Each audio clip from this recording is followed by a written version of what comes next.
The hole command in Autodesk Inventor 2019 has been totally overhauled to make the creation and placement of holes faster, smarter, and more robust.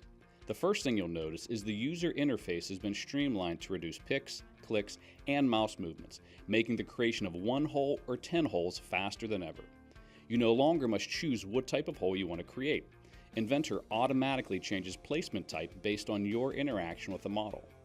In-context editing and fast linear dimensioning make creating more than one hole easy without the need to create the sketch first.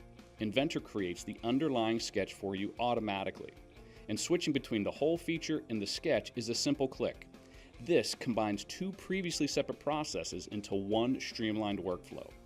The new hole feature allows users to create personalized presets to further automate the hole creation process and give you the freedom to choose how you want to organize and use presets. The new hole command in Autodesk Inventor 2019 helps streamline and speed your 3D modeling process.